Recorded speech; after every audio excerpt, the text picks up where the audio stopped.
बिस्मिल्लाहिर्रहमानिर्रहीम। दुनिया के बादशाहों, हुकूमतों और उनकी अमूर जहानपानी का अगर मुताला किए तो ये पता चलता है इन बादशाहों ने अपनी हुकूमतों को अपने दौरे इक़्तिदार को दुआम देने के लिए ना सिर्फ मज़ाब बल्कि अफराद तक की गर्दनें काटने से दरेग नहीं किया, ताकि लोग जो अदाब शाही है उसकी फरमा अदाब शाही को की बजावरी के सिलसिले में कोई कोताही ना करें। बाबर ने 1526 फरगाना से बरसगीर पाको हिंद में मुग़ल सल्तनत का जो बानी है, मुग़ल सल्तनत की बुनियाद रखी। और ये जो मुग़ल सल्तनत की ये दौर इक़्तिदार है, ये 1857 तक किसी न किसी सूरत में कायम रहा। जहाँ इस मुग़ल सल्तनत के बहुत ज़्यादा रोशन पहलू भी हैं, नुमायाँ कार है, नुमायाँ भी हैं, वहाँ इनके कुछ तहरीक पहलू भी हैं। नाज़रीन, मैं हूँ शाहिद अब्बास और आप देख रहे हैं explore the nature with Shahid Abbas. और आज हम जिस शख्सियत के जन्म भूमि का देखने जा रहे हैं उसका नाम है राय अब्दुल्ला भट्टी अल मारूफ दुल्ला भट्टी।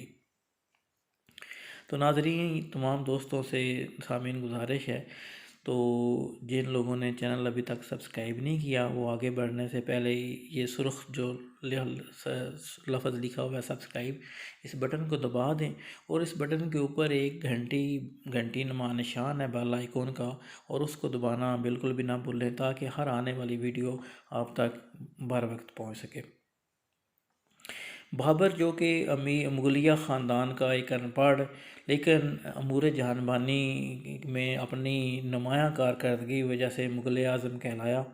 और उस वक़्त जब बाबर ने ये अपना इक़्तिदार संभाला उस वक़्त हिंदुओं की अक्सरियत बहुत ज़्यादा थी, और इसी अक्सरियत की वजह से बाबर ने अपने जो हमनवा थे, दरबारी थे, वो जिनमें से फैज़ी और इस तरह के दूसरे लोग शामिल थे, उनको हुक्म दिया कि हिंदुओं और मुसलमानों को करीब लाया जाए, इस हद तक करीब लाया जाए कि ये बादशाह हिंदुओं में अपनी शादियाँ भी कर सकें। तो बाबर ने ये दीन लाई के नाम से एक मज़हब मुतारफ़ कराया, सिर्फ इस वजह से कि ये सारा जो कल्चर है, रहन सहन है हिंदुओं का और मुसलमानों का, ये एक दूसरे में हम हो सके। सांदल भट्टी जो कि उस वक़्त 32 गांव पर मुश्तमिल एक इलाका था, जिस इलाके में वो रहता था, उसने इस दीन को, इस मज़हब को मानने से इनकार कर दिया, जिस वजह से मुग़ल बादशाह ने जो अकबरी जुल्म है उसके ख़िलाफ़ वो स्टार्ट हो गया, और उन्होंने सांदल भट्टी के जो बेटे हैं फरीद भट्टी, उनको गिरफ़्तार करके उनको कत्ल करके या उनको फांसी दे के जो चुबुर्जी चौक है वहाँ उनकी लाशें, उनके मीतें लटका दी और निशान इबरत बना दिया। वक़्त गुज़रता गया, जो सांदल भट्टी का बेटा फरीद भट्टी है उसके यहाँ राय अब्दुल्ला भट्टी अल मारूफ दुल्ला भट्टी उसने जन्म लिया, और जो उसकी वालदा है लुद्दी, उन्होंने उसको जो ख्वाब सुनाए, नसीहतें की, उनको गुट्टी दी, और गुट्टी भी उनको स्पेशल दी गई। और वक़्त गुज़रता गया और राय अब्दुल्ला भट्टी जवान होता गया, उस जवानी में कदम रखा। इसकी पैदाइश 16वीं सदी के दरमियान में हुई।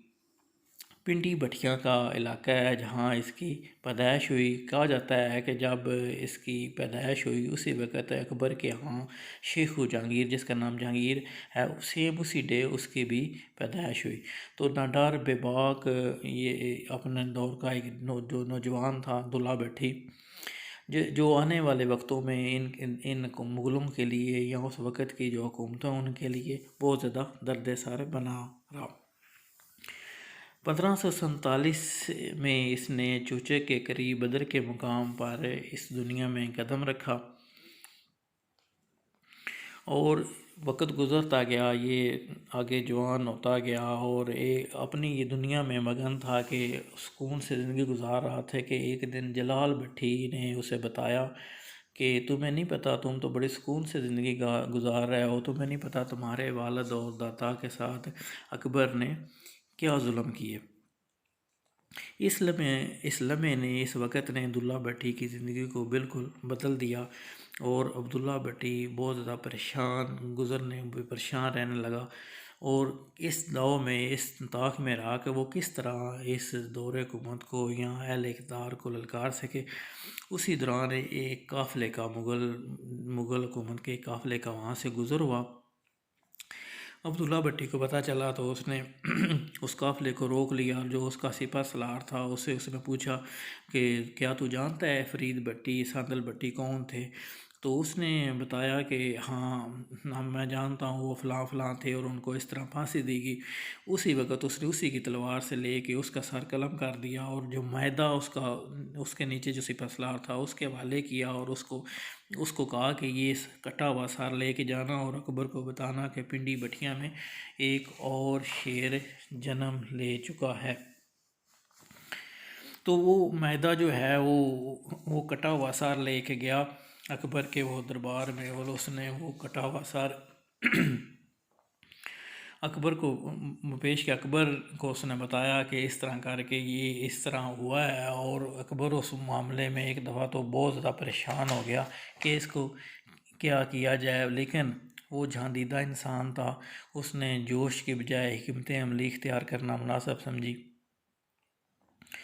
इस दौरान जो दुल्ला भट्टी है उसने तमाम टैक्स देने बंद कर दिए। जो इलाके पे इसने लगान लगाया हुआ था, इसने दोबारा, जिस लगान की वजह से इसके दादा और इसके वालिद ने भी बगावत की, उस लगान की वजह से दोबारा इसने वो टैक्स बंद कर दिया। और जो लगान था इस इलाके का, वो ख़ुद टैक्स इकट्ठा करना शुरू कर दिया और जो भी काफ़िला इस हुकूमत का गुज़रता मुग़लों का, वो उसको लूटता और वो माल गरीबों में तकसीम कर देता। 15 साल 15 ईयर ये इसी तरह का जो तरीका इख्तियार इसने किए रखा और मुग़ल हुकूमत अकबर बादशाह को इसने परेशान किए रखा। कहते हैं इसी दौरान एक दफ़ा शहनशाह जहांगीर, जो कि गलती से शिकार खेलता हुआ पिंडी भटियाँ आ गया और इसने अब्दुल्ला भट्टी ने उसको गिरफ़्तार कर लिया। और जब उसने बताया कि मैं अकबर का बेटा हूँ, तो अब्दुल्ला भट्टी ने उसने कहा कि मेरी दुश्मनी तुम्हारे वालिद से है, ना कि उसकी औलाद से, और उसको उसी वक़्त छोड़ दिया।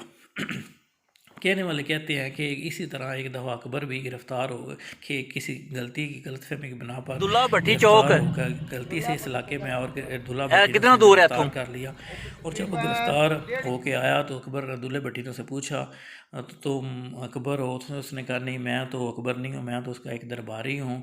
तो अब्दुल्ला भट्टी ने उस वक़्त बड़े मशहूर कलमात किया। उसने कहा अगर तो तुम दरबारी हो तो ठीक है, और अगर तुम बादशाह और ये कह रहे हो कि मैं दरबारी हूँ और तुमसे ज़्यादा ज़लील कोई नहीं। तो इसके बाद उसने, जब वो बाबर को उसने अकबर को उसने छोड़ दिया और अकबर चला गया। और अकबर ने जो अपने उमरा हैं उनको इकट्ठा किया और इकट्ठा करके उसने अब्दुल्ला भट्टी को दावत दी किसी तरह से ये मसलत का जो है इसको इख्तियार किया जाए और सुलह की जाए। तो दोस्तों, ये पिंडी भटियाँ शहर है, वो जन्मभूमि है, वो जगह है, वो कस्बा है जो कि इस राय अब्दुल्ला भट्टी अलमारूफ दुल्ला भट्टी का जन्मभूमि कस्बा है। ये उसके व्यू में अभी आपको मैं उसका बाज़ार और आगे उनका एक चौक है जो कि दुल्ला भट्टी के नाम से मशहूर है चौक, वो चौक भी मैं आगे अभी आपको दिखाने लगा हूँ।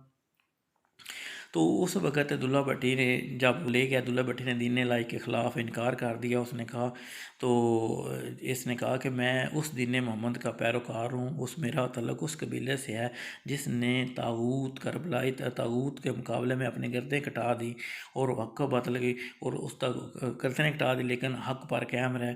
तो बाबर ने कहा कि ये वो जंग जो करबला की जंग थी, वो तो एक ज़ालिम और मज़लूम की जंग थी, वो हक़ बातिल की जंग थी। तो ये सुन के इसने कहा ये भी ज़ालिम और मज़लूम की जंग है। इसके बाद उसने जब ये सारे कलमात हो गए तो उसने उसको ये वापस आ गया। तो लेकिन उसने उसकी जो है वो पैरवी करने से साफ इनकार कर दिया।